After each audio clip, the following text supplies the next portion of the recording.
Movie की शुरुआत में हमें कुछ अमेरिकन मिलिट्री के जवान दिखाई देते हैं जो कि सिविलियंस को बचा रहे हैं और समझने की कोशिश कर रहे हैं कि ये हमला किया किसने और ये हमला क्यों हो रहा है। जवान के सामने एक एलियन अटैक करता है और उसके साथीदार ऐसे गायब हो जाते मानो कुछ है ही नहीं। जवान के पास में धमाका होता है और वो बेहोश हो जाता है।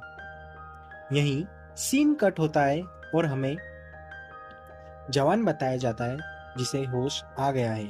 उसे कुछ याद नहीं कि उसके साथ क्या हुआ था और वो समझने की कोशिश कर रहा है कि उसके साथ क्या हुआ है। वो देखता है उसके हाथ पे एक टैटू है और घाव लगा हुआ है और वो किसी पुलिस स्टेशन में बंद है। वो कोई नोकीली चीज ढूंढता है और दीवार पे गड्ढा करने की कोशिश करता है और उसे एक कील मिल जाती है जिससे वो दीवार में एक ईंट को निकाल पाता है और बाहर देख पाता है कि वो कहाँ है। वो जोर से आवाज लगाता है, उसे कोई व्यक्ति दिखते हैं तो बाजू की सेल से आवाज आती है कि चिल्लाओ मत, अगर उन्होंने सुन लिया तो वो हम सबको मार डालेंगे। जवान बताता है कि उन्हें सुन लिया है और वो सब यहीं आ रहे हैं और 5-6 गुंडे पुलिस स्टेशन में आ जाते हैं और लड़की के साथ में कुछ बदतमीजी करते हैं और वो दूसरे सेल में जवान को देखते हैं। वो उसे देख के पहचान जाते हैं कि वो एक अमेरिकन है। वो कहते हैं अमेरिकन बंदे के ऊपर रिवॉर्ड है तो ये लड़की को हम अपने साथ में लेके चलेंगे और उसे साथ ले जाने के लिए सेल खोलते हैं। लड़की के साथ में कुछ जबरदस्ती करने के लिए वो उसके सेल में जाता है। लड़की अपने पैर में छुपाया हुआ चाकू निकालती है और सामने वाले पे हमला कर देती है। जवान भी यहाँ सबको बारी बारी से मारता है। जवान के ऊपर एक इलेक्ट्रिक डिवाइस का उपयोग करा जाता है जिसका उसके ऊपर कोई फर्क नहीं पड़ता, मानो उसे कुछ हुआ ही नहीं हो, और वो उस व्यक्ति को मार देता है। और उसे लगता है कि कोई एलियन उसके पास आ रहा है तो वो पास में एक कबाड़ वाली कार में छुप जाता है। वो अपने सामने लगे हुए ग्लास से एलियन को देखता है और शांत बैठता है। कुछ देर बाद एलियन चले जाता है। यहाँ सीन कट होता है और हमें जेल में वही लड़की बताई जाती है जिसके साथ एक कालिया जबरदस्ती कर रहा है, बट वो अपने पास रख कांच का हथियार उसके हथियार में डाल देती है और उसका हथियार टूट जाता है और उसका हथियार जो कि AK-47 वो उठाती है और उसे गोली मार देती है। अपना जवान उस लड़की को बचाने आता है थाने में, बट वो लड़की अपने आप को पहले ही बचा लेती है। और यहाँ थोड़ी सी बातचीत होती है और लड़का कहता है मैं कहाँ हूँ, तो वो बताती है कि आप साउथ अफ्रीका के केनिया पुलिस स्टेशन में हो। और लड़की अपना नाम बताती है नाडिया। और जब उस जवान से नाम पूछा जाता है तो वो कहता है मुझे पिछला कुछ भी याद नहीं, मेरा नाम क्या है और मैं कहाँ से हूँ।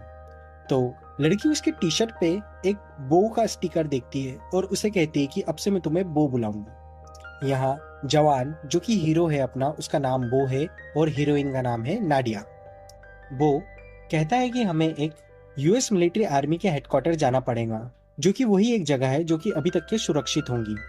और नाडिया बताती है कि अब कोई भी जगह सुरक्षित नहीं है, सब जगह का हाल ऐसा ही है जैसे केनिया का है। फिर भी वो उसे कहता है कि मैं एक चांस लूंगा और वहां जाके जरूर देखूंगा।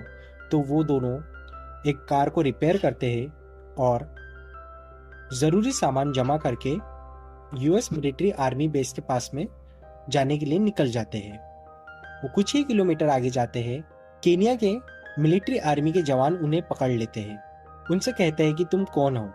तो लड़की बताती है कि मैं डॉक्टर हूँ और मुझे ऑर्डर मिला है कि ये US जवान को अपने मिलिट्री आर्मी बेस में लेके जाए। तो वो कहते हैं कि अब वहाँ कोई मिलिट्री आर्मी बेस नहीं है और यहाँ हमारा राज है।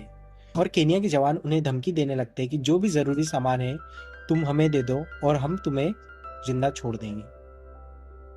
एक जवान उसके हाथ में लगा हुआ टैटू देख लेता है और बोलता है इसके हाथ में तो डिश का टैटू बना हुआ है, ये बहुत जरूरी व्यक्ति है, इसे अपन अपने कब्जे में ले लेते हैं। और इतनी देर में अपना जवान वो उसके हाथ से गन ले लेता है और सब पे गोलियां चलाता है और सबको मार देता है। जो कैप्टन रहता है उससे पूछता है कि इस सिंबल का क्या मतलब होता है। तो जो केनिया मिलिट्री आर्मी का कैप्टन है वो उसे बताता है कि इसका मतलब होता है डिश। उसे बताता है कि ऐसा देखा गया है, एक तो ये हमले अमेरिका करवा रहा है और दूसरा बताता है कि अमेरिका वालों ने एलियंस कांटेक्ट करके उन्हें धरती पे बुलाया है। फिर बो और नाडिया निकल जाते हैं उनकी जीप लेके उस मिलिट्री आर्मी बेस पे, जो कि रडार सेंटर है, और वो रडार सेंटर उनसे 500 किलोमीटर दूर है। यहाँ नाडिया और बो के बीच में बातचीत होती है। नाडिया यहाँ कहती है कि तुम जिस तरीके से उन केनिया ऑफिसर्स को मार रहे थे, मुझे लगता है तुम यूएस मिलिट्री में कुछ स्पेशल फोर्स से हो। तो बो कहता है मुझे कुछ भी याद नहीं, बस मेरे हाथ अपने आप चलते हैं और मुझे कुछ याद नहीं। यहाँ नाडिया और बो कहते हैं कि हम शहर से दूर वाला रास्ता ही चूज करेंगे, बट यहाँ उनकी किस्मत थोड़ी खराब रहती है और उन्हें एक शाइन दिखता है जो कि लैंड माइन का रहता है। तो उनके पास कोई ऑप्शन नहीं रहता है और उनको शहर के बीच में से ही जाना पड़ता है। वो शहर के अंदर अपनी गाड़ी डालते हैं और उन्हें कुछ तार टूटे दिखाई देते हैं और उसमें से कुछ रोशनी निकलती है। उनके ऊपर एक एलियन अटैक कर देता है, तो वो स्पीड में अपनी जान बचा के जैसे तैसे करके वहां से निकलते हैं। वो एलियन उनकी गाड़ी को शॉर्ट सर्किट कर देता है, तो उन्हें अफसोस गाड़ी छोड़नी पड़ती है और उन्हें एक सेफ जगह जाके छुपना पड़ता है। वो देखते हैं कि 2 सिविलियन उस एलियन के सामने आ गए हैं, बट वो उसे बचाने की कोशिश करते हैं। उससे पहले एलियन उन्हें मार देता है। एलियन जाने के बाद में वो पास में ही कहीं कैंप लगाते हैं और रात वहीं बिताते हैं। फिर वो अपनी मंजिल के लिए पैदल निकल जाते हैं। नाडिया को कुछ आवाज आती है रेडियो जैसे, बट बो को नहीं आती। बट फिर वो थोड़े आगे जाते हैं तो बो को भी आवाज आती है कि हाँ, एक रेडियो की आवाज तो आ रही है। वो थोड़े आगे जाते हैं तो उन्हें कुछ जानवर पिंजरे में दिखाई देते हैं। वो देखता है कुछ तो चीजें यहाँ एबनॉर्मल है।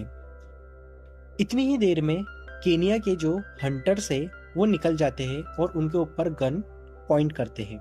तो बो और नाडिया अपनी गन नीचे रखते हैं और बो और नाडिया को जो हंटर्स है वो अपने साथ में एज ए चारा ले जाते हैं। अब यहाँ जो हंटर्स है वो एक्चुअली में बो और नाडिया को चारा बना रहे हैं ताकि वो एलियन को पकड़ सके या उसे मार सके। वो नाडिया और बो को एक कार में बांध देते हैं और वो आइट साइड जाके छुप जाते हैं। एक एलियन वहां बाइक का पीछा करते करते आ जाता है। जैसे तैसे नाडिया और बो वो कार के पीछे छुपते हैं और एलियन की नजरों से बचते हैं। और यहाँ हंटर्स जो कि एलियन का शिकार कर रहे हैं, एलियन भी हंटर्स को मार रहा है। यहाँ एक मिसाइल से हंटर एलियन को मार देता है। एलियन यहीं गिर जाता है। यहाँ हो क्या रहा है कि एलियंस की जो पावर है उसको बैटरी में ट्रांसफर करा जा रहा है ताकि वो बैटरी चार्ज कर सके। और ये इतने में ही दूसरा एलियन आ जाता है वहां पर और हंटर्स को मारने लगता है। यहाँ वो अपनी स्किल का यूज करके उस चेन से छूट जाता है और नाडिया को भी छुड़ा लेता है और वो दोनों एक मिट्टी के ढेर के पीछे जाके छुप जाते हैं जिससे एलियन उन्हें देख ना पाए। यहाँ एलियंस एक बाइक का पीछा करते हुए उस बाइक के पीछे चले जाते हैं और यहाँ सीन कट होता है और शाम में उन्हें चलते हुए दिखाया जाता है। अब बॉर्डर मात्र 309 किलोमीटर बाकी है। नेक्स्ट डे दोनों ब्रिज क्रॉस कर रहे थे। बो के ऊपर एक रिफ्लेक्शन लाइट आता है ग्लास का। वो समझता है कि स्नैपर है और उस स्नैपर की तरफ गन पॉइंट करता है। फिर वो देखता है कि कोई पेड़ के नीचे बैठा हुआ है। बो और नाडिया उस पेड़ के नीचे जाते हैं। वहां एक जर्नलिस्ट बैठा होता है जो कि बहुत घायल होता है। वो कहता है कि मैं जर्नलिस्ट हूँ और मैं घूम घूम के हर जगह की फोटो खींचता हूँ, और वो उनको कुछ कैमरे में पिक्चर्स बताता है। ये समझ में आता है कि एलियन अटैक करता है और लोगों को मार देता है और एलियन का जो शिप है वो लोगों को ऊपर उठा के ले जाता है। और इतने में उन्हें कुछ आवाज आती है तो वो उस जर्नलिस्ट को अपने साथ में एक अंडरग्राउंड बेस पे लेके जाते हैं। फिर उन्हें डिश की फोटोज बताता है और कहता है कि तुम अगर असली जवान हो तो तुम ये फोटोज को देख देख के उस जगह तक के आराम से पहुंच जाओगे। और वो जर्नलिस्ट यहाँ बो और नादिया के साथ में एक डील करता है कि बो तुम मुझे मार दो, मैं ये दर्द नहीं सहन कर पा रहा हूँ, और तुम ये कैमरा लेके चले जाओ। वो यहाँ उसे मारने से मना कर देता है और उन्हें लगता है कि आसपास कोई एलियन है। वो जर्नलिस्ट हल्ला मचाने लग जाता है। तो यहाँ नाडिया उससे पूछती है कि क्या तुम मरना ही चाहते हो? तो वो जर्नलिस्ट कहता है कि हाँ, मैं मरना ही चाहता हूँ।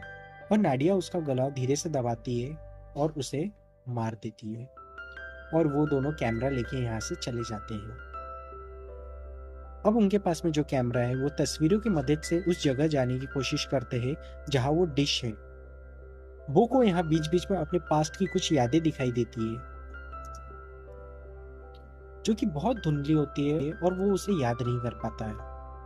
यहाँ आगे चलते चलते नाडिया उसे बताती है कि कैमरे की बैटरी अब डेथ हो चुकी है और बो यहाँ गैरेज के गेट का ताला तोड़ देता है। उनकी किस्मत इतनी अच्छी रहती है कि अंदर एक कार रहती है। बो उसे थोड़ा सा रिपेयर करता है। नाडिया और बो आगे के सफर के लिए निकल जाते हैं। गाड़ी चलाते चलाते बो को ऐसा लगता है कि यहाँ कुछ तो गलत है, तो वो गाड़ी से उतरता है और देखता है कि पास में ही एक एलियन की डेड बॉडी पड़ी है। वो उससे ऑब्जर्व करके समझने की कोशिश करता है कि एलियंस को मारने का कुछ ना कुछ तो तरीका होगा। यहाँ नाडिया बताती है कि इनको मारने का कोई तरीका नहीं है और नाडिया उसे चलने के लिए कहती है। फिर उन्हें कुछ आवाजें सुनाई देती है। वो देखते हैं कि पास में ही एक स्पेसशिप और बहुत सारे एलियंस उनकी तरफ आ रहे हैं। तो नाडिया और बो अपनी गाड़ी पे बैठते हैं और पास में जो घर बना है उसमें जाके शेल्टर लेने के लिए वो गाड़ी बहुत तेजी से भगाते हैं। उनकी किस्मत इतनी अच्छी रहती है कि वो टाइम पे उस शेल्टर में पहुंच जाते हैं। उसके बेसमेंट में जाके छुप जाते हैं। एलियन उस घर के ऊपर से निकल जाते हैं, बट थोड़ी ही देर बाद एक स्पेसशिप उस घर के ऊपर आता है। वो स्पेसशिप अपने साथ में नाडिया को ले जाता है। वो उसे रोक नहीं पाता है और वो नीचे गिर जाता है और उसके पैर में चोट लग जाती है। वो धीरे धीरे डंडे के सहारे चलता है और बेसमेंट में पहुंच जाता है जहां उसको जाना था। बट वो देखता है कि बेसमेंट पहले ही तबाह हो चुका है और अब तो डिश का भी कोई मतलब नहीं, क्योंकि डिश भी तबाह हो चुकी है। और वो पास के शहर को देखता है और वहां जाने का फैसला करता है। वो उस शहर में जाता है और एक जगह जाके सोफे पे बैठ जाता है। फिर उसे कुछ लोग दिखाई देते हैं जो कि कुछ सामान लेके दौड़ रहे हैं और उनके पीछे एलियन भी लगा हुआ है और उन्होंने एलियन के ऊपर अटैक करा और एलियन गिर गया। वो समझने की कोशिश कर रहा है कि एलियन के ऊपर उसने किस चीज से हमला करे कि वो मर गया। और वो थोड़ी सी अपनी मुंडी घुमाता है तो उसे दिखाई देता है कि एक एलियन स्पाइडर उसके पास में आ रहा है और कुछ लोग उससे थोड़ी ही दूर है। वो एलियन स्पाइडर उसके पास में आता है, उसको स्कैन करता है, उसे कुछ नहीं करता है, वहां से चुपचाप चले जाता है। उसे कुछ समझ नहीं आता है कि ये क्यों आया था और मुझे मारे बिना कैसे चले गया। यहाँ बो को अपना पास्ट याद आता है जिसमें वो देखता है बो और जवान मिलके एलियंस को मार रहे हैं। बो का एक साथीदार बहुत घायल हो चुका है जो कि बो से रिक्वेस्ट कर रहा है कि तुम मुझे मार दो। और यहाँ सीन चेंज हो जाता है। बो को होश आता है। वो देखता है कि वो एक शेल्टर में है जहाँ बहुत सारे लोग अपना ट्रीटमेंट करवा रहे हैं और वो समझने की कोशिश कर रहा है कि वो कहाँ है। तो यहाँ दो लोग उसके पास में आते हैं और उसे बताते हैं कि तुम एक मेडिकल सेंटर में हो जहाँ तुम्हारा ट्रीटमेंट होगा। वो दोनों अपना नाम बताते हैं। लड़की कहती है कि मेरा नाम कारा है और लड़का कहता है कि मेरा नाम जुमा है। वो पूरा इंसिडेंट्स बताता है जो कि उसके साथ अभी तक के हुआ है। तो यहाँ जुमा बताती है कि एलियन स्पेसशिप ऐसे ही करता है, वो आता है और लोगों को लेके चले जाता है। बट कारा कहता है यहाँ कि स्पेसशिप जिसे भी ले जाता है इसे वापस नहीं लेके आता है। फिर यहाँ कारा को थोड़ा सा माइंड में डाउट आता है कि स्पेसशिप ने इसके दोस्त को ले गई और इसको नहीं ले गई। कारा और जुमा बो को कहते हैं कि तुम्हें रेड्रिक के पास ले चलते हैं। रेड्रिक जो कि मिलिट्री आर्मी का जवान है और साथ ही साथ इंजीनियर है। रेड्रिक एक ऐसी एएमपी मशीन बना रहा है जिससे वो शिप को उड़ा सके और पास ही पास जो एलियन है उसे भी डिस्ट्रॉय कर सके। बो की नजर दीवार पे जाती है और उसे कुछ तस्वीरें दिखाई देती है, तो वो तस्वीरें को पास में जाता है और उन्हें देखता है। यहाँ रेड्रिक को अपने फ्रेंड से मैसेज मिलता है कि बहुत सारे एलियन उनके तरफ आ रहे हैं। वो बहुत सारे क्वांटिटी में है और आज तक के इतने एलियन आज से पहले कभी नहीं आए। तो वो कंफ्यूज हो जाता है कि अब क्यों आ रहे हैं। तो यहाँ बो बोलता है कि ट्रैकर, वो ट्रैक कर रहे हैं हमें। फिर उसे फ्लैशबैक में याद आता है कि वो कुछ एलियंस को मार रहा था। एक एलियन ने उसे पकड़ लिया था और उसके अंदर ट्रैकिंग डिवाइस लगा दिया था। उसे फोटो देख के सब याद आ जाता है। यहाँ कारा को बहुत गुस्सा आता है बो पे कि उसने एलियंस को यहाँ तक के ला लिया है। कारा उसके ऊपर गन पॉइंट करती है। तो यहाँ बो बोलता है कि वो मेरे ऊपर हमला नहीं कर रहे हैं। तो मैं तुम्हारी मदद कर सकता हूँ उनको मारने में। तो यहाँ कारा और जुमा कन्विंस हो जाते हैं कि हम बो की मदद से अपनी शिप को यहाँ गिराएंगे। यहाँ रेड्रिक और बो मिलके प्लान बनाते हैं कि वो कैसे ईएमपी की मदद से वो शिप को उड़ाएंगे। अगर ऑटोमेटिकली ईएमपी नहीं चला तो बो को उसे मैन्युअली 2 बटन दबा के चालू करना पड़ेगा। वो ईएमपी मशीन टनल के अंदर लेके जा रहे होते हैं तो कुछ एलियन स्पाइडर्स उनके ऊपर हमला कर देते हैं, जहाँ कारा घायल हो जाती है और वो कहती है कि मुझे तुम पीछे ही छोड़ दो और बाकियों की जान बचाओ। कारा अपने हाथ में एक ग्रेनाइट बम लेती है। जैसे ही सब वहां से निकल जाते हैं और स्पाइडर एलियन कारा के पास में आते हैं तो कारा उस ग्रेनाइट को अपने हाथ में फोड़ लेती है, जिससे वो एलियन स्पाइडर उसके साथ में मर जाते हैं। यहाँ सीन चेंज होता है और हमें एक स्पेसशिप बताया जाता है जो कि जमीन के बहुत पास में था। जमीन पे जितनी भी भीड़ जमा है उन सबको उठा के ले जाने के लिए आया था। तो यहाँ रेड्रिक बताता है कि अगर ईएमपी को काम करना है तो शिप और एलियन के 100 मीटर के अंदर ही उसे ईएमपी काम में आएगा, नहीं तो उस ईएमपी का कोई यूज नहीं। तो वो वेट करते हैं कि स्पेसशिप उनके थोड़े और पास में आए, बट यहाँ वो कहता है कि मुझे लोगों को भी बचाना पड़ेगा।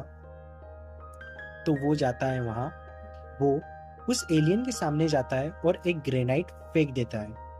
एलियन उसे स्कैन करता है और इतने में वो ग्रेनाइट फूट जाता है। वहां जो एलियन का बैरियर बना था वो एक एलियन के डाउन हो जाने की वजह से ओपन हो जाता है और वहां भगदड़ मच जाती है। इतने में रेड्रिक ईएमपी मशीन उस एलियन शिप के नीचे ले जाने की कोशिश करता है। इतने में ही एक एलियन का हमला उस ईएमपी मशीन के पास में हो जाता है। वो ईएमपी मशीन का जो भी चार्ज था वो खत्म हो जाता है। यहाँ बो की नजर एक एलियन पे जाती है जो कि वो उस ईएमपी मशीन पे डायरेक्ट निशाना लगा के उसको डिस्ट्रॉय कर रहा होता है। एक स्टोन उठा के उस एलियन की तरफ फेंकता है और उसे मारने की कोशिश करता है। और यहाँ के जो आसपास के लोग थे वो भी स्टोन उठा के अब एलियन की तरफ निशाना लगाते हैं। पत्थर मारने की वजह से वो एलियन का डिसबैलेंस होता है और वो वहीं गिर जाता है। बो को याद आता है कि इलेक्ट्रिसिटी मुझे कुछ नहीं करती है, इलेक्ट्रिसिटी का मैं एक कंडक्टर बन सकता हूँ। तो वो पास ही पड़े एलियन पे अपना हाथ रखता है और उसकी इलेक्ट्रिसिटी सप्लाई करके ईएमपी पे लगाता है। ईएमपी पे लगाते ही एक इतना बड़ा धमाका होता है जिससे पास ही खड़े एलियन नीचे गिर जाते हैं और जो स्पेसशिप था वो भी नीचे धरती पे गिर जाता है। यहाँ सुबह होती है और बो को होश आता है और बो को यहाँ सब याद आ जाता है कि मैं वॉशिंगटन में रहता हूँ और मुझे बाइक चलाना बहुत अच्छा लगता है। और मूवी यहीं एंड हो जाती है। तो दोस्तों, आपको कैसी लगी ये मूवी एक्सप्लेनेशन प्लीज मुझे कमेंट करके बताना। ओके दोस्तों, मिलते हैं नेक्स्ट मूवी में।